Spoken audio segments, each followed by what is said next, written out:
So let's start with income velocity of money. So we've seen M is equal to V is P into Y. So M is the amount of money, V is the velocity. We saw the graph also of velocity. Now PY here is nothing.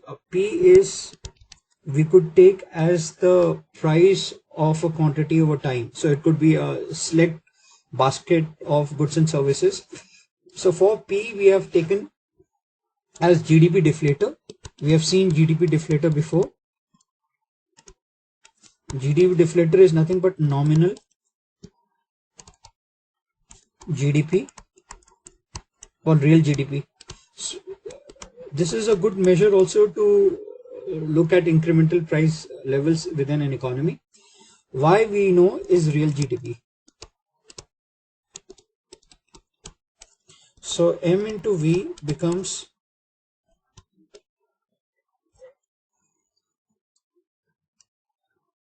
nominal GDP upon real GDP into real GDP. So we see M into V is nothing but nominal GDP.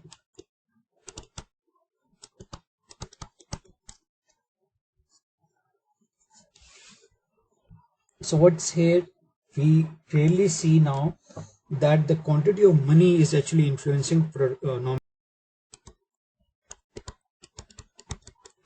real GDP is a function of KL and production function. We know this is fixed, so real GDP depends on factor prices and production technology. That is, so the real GDP is ultimately influenced by productivity.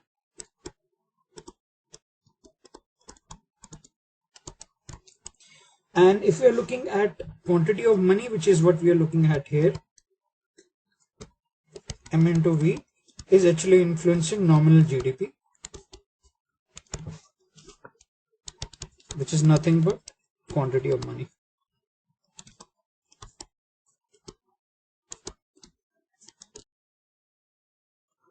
Let's look at money demand function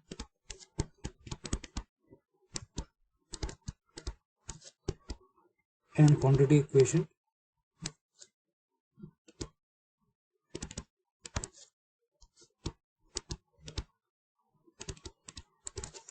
So we have seen 1 into velocity is nothing but P into Y. This is nominal variables, which is known as the nominal output.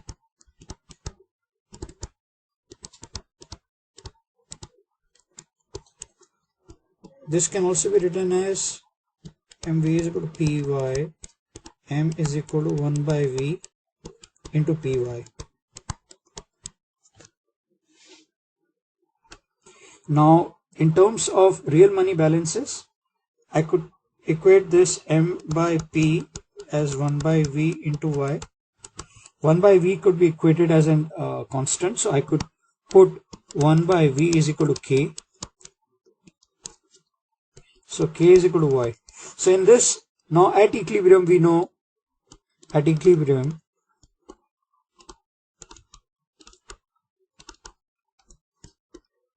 money demanded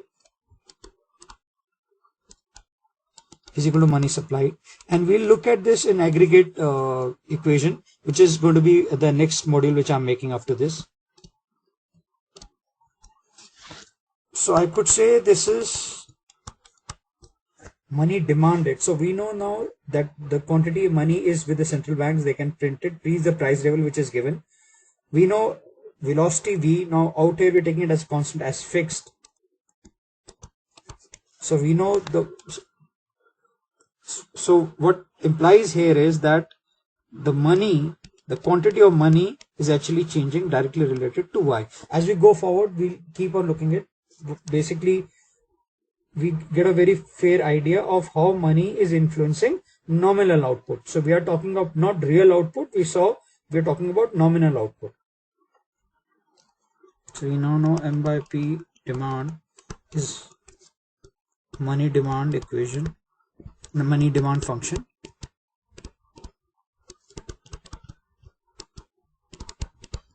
we also very clearly see that out here when you're talking about money demand, so there are two equations. There's one is money demand, and money demand here is actually a function of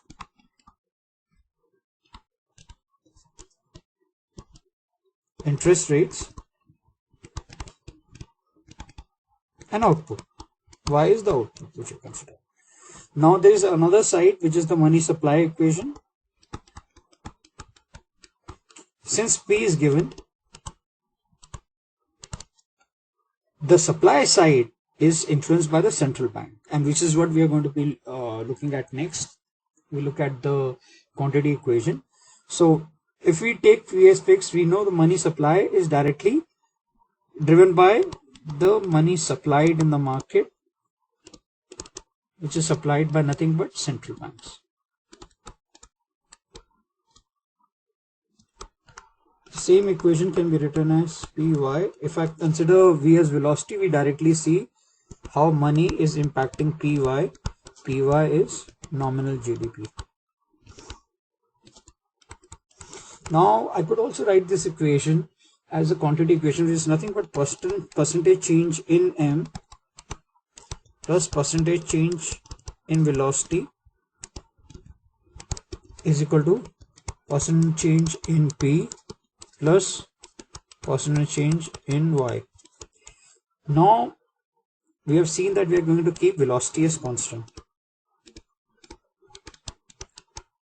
If velocity is constant, percentage change in velocity is 0. We know output Y is a directly function of KL and production function.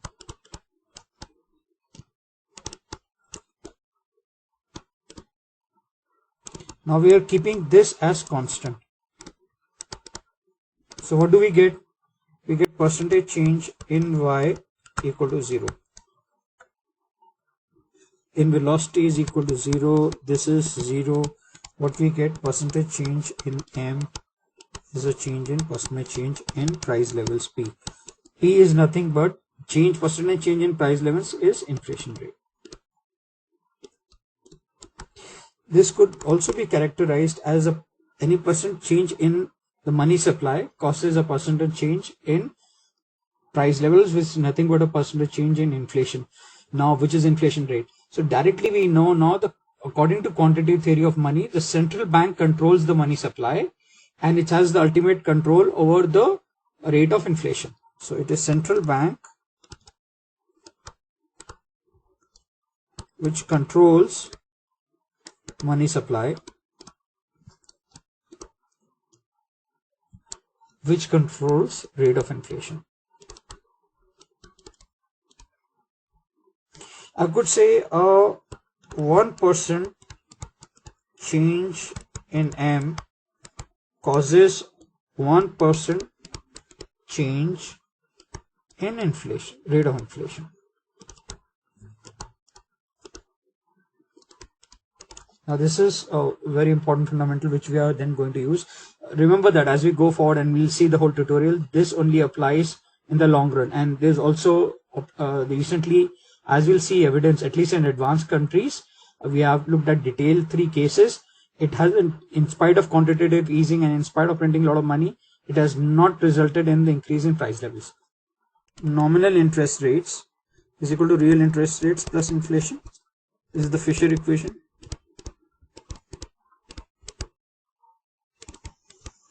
Now removing R, if we know that a percentage change in M from quantitative theory of money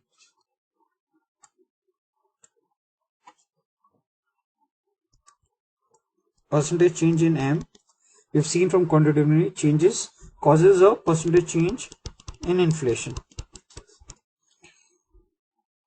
And if a percentage change in inflation, so looking at, if we combine both, we see that the change in money supply causes a percentage change in inflation, which is nothing but a 1% change. Let's say money supply causes a 1% change in inflation, can be combined with Fisher's equation to see that 1% change in inflation would cause a 1% change in nominal interest rates. So let's combine both. So we see percentage change in M causes a percentage change in inflation,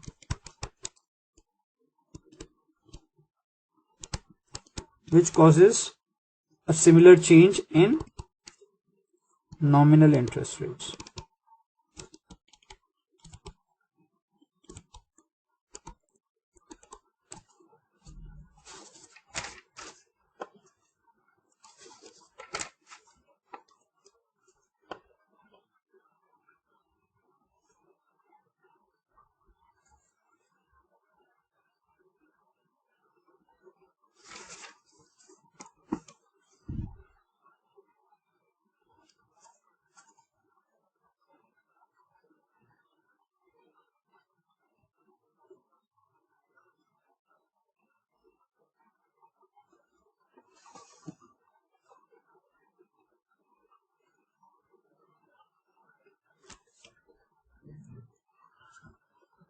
So now we take it forward and we understand, according to the quantitative theory, an increase in the rate of money growth, an increase in the rate of money growth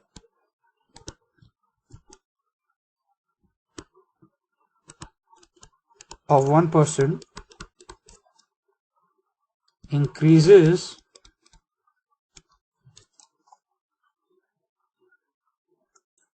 the rate of inflation by 1%, or cause a 1% change in inflation rate, which in turn, and we know from the Fisher equation, a 1% change in the rate of inflation causes a 1% change, which it further could be given through the Fisher effect. A 1% change in inflation causes 1% change in nominal interest rate.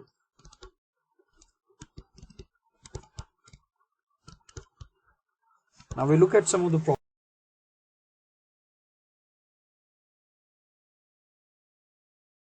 which has shown that the Fisher equation, I mean, there's a huge, at least in advanced economy like the US and other economies, it was seen that whenever the inflation rate is high, we have already seen in some of the diagrams, the nominal interest rates go high. So we have seen in the tutorial what is the money demand function and quantity function. We derived it. We have a fair idea now that the demand for real money balances is actually a function of interest rates and output. When you're talking about interest rates here, it's basically nominal interest rates. This is the money demand function. We know, so the money in this system is controlled by the central bank and the price is given as fixed. So at equilibrium, the money demanded should be equal to money supplied, and this gives you a very good equation for what are the real money balances. Now this equation will be repeatedly used. It's very important for you to understand. So this gives you a fair idea of classical dichotomy. We discussed and we looked at the monetary phenomena. The difference between what classical emphasizes is that the monetary is anything effect of the monetary policy is basically on the nominal variables but not on the real variables. So when we talk about nominal and real, the real variables is of course like real GDP. Whenever you're talking about your capital stock within an economy, when you're talking about nominal GDP, it's the effect of money, and which is basically the price level or inflation rate. So give you a fair idea, the difference between now the long run, short run, the Keynes and the classical economics comes in this particular domain. So there is a wide divide. And the Keynes would say that the monetary policy also affects the real variables, whereas the classical dichotomy the classical thought does not take that in account. So we discussed this before, and now we have an idea in detail about what we were talking about.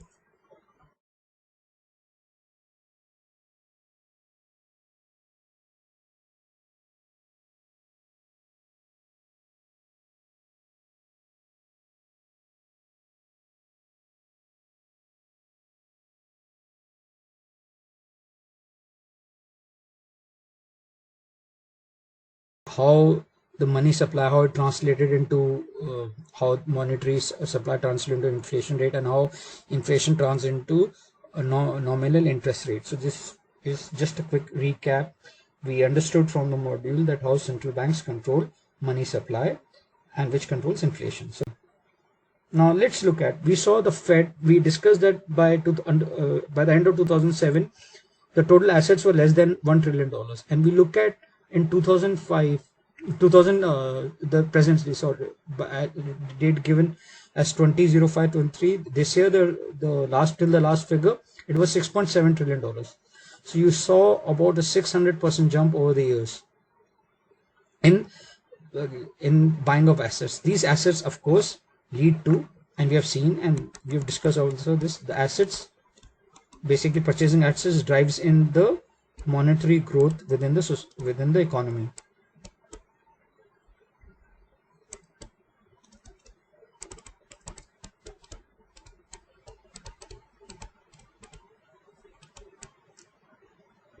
This monetary growth should have affected inflation. So if you look at the amount of money which came, US inflation, if you look at, did the printing presses cause any inflation? If you look at the data which I've got from 2006, I mean it's very good to compare it from 2000, about during after the credit crisis, when you have seen like the printing started about 2008. That's when the major part of quantitative easing would start. If you look at that, we don't see much of an inflation over the years. As a matter of fact, it was a combined. So if you look at 2010, 2011, 2012, 2013, now these are very important years to look at. 2014. Now these are years the US economy was also growing. At that point of time, the inflation rate is not much. This is not even close to hyperinflation. Forget about it. Didn't even have a higher inflation. So did printing cause any change in inflation? Doesn't seem so. Now let's look at Bank of Japan. Bank of Japan started buying a lot of assets. Now this is a very good graph from 2006. You can see how the total assets purchases have gone up. They had about 594.1 trillion yen as of the last year, which is 2020. So let's understand what happened in Japan. If you look at the inflation, specifically during the years, the inflation is very low. As a matter of fact, it's negative at points in times. So did so much of printing cause inflation? You could look at, if you compare it with the inflation during the earlier years, which sort of went at a very high rate, the inflation in Japan is almost next to nothing during the time a lot of money was printed. So this is another good very example of an advanced economy. So let's look at Euro. Now Euro has bought about $2.8 trillion of asset purchases, and there are different categories. So this I got from ECB. This is directly the graph from ECB. And you have public sector, corporate sector, asset-backed securities you discuss, and third, covered bond. So covered bond, now again we'll be talking about bond. Whenever you're talking about covered bonds, the bonds which are backed by assets or some sort of cash flows. So just to give you a perspective. Now the majority of the bonds, about 90%, is still in the public sector, and public sector is predominantly bonds of government securities or bonds given by local governments or multi-development banks. So just to give you a perspective, this is the asset purchase, and this gives you a very good purchase, the idea of what the inflation could be. However, when we look at the inflation, it's hardly we see much of an inflation in the Eurozone in spite of so much liquidity coming into markets. And 10 years is a very good time to understand at least some effect in the long term.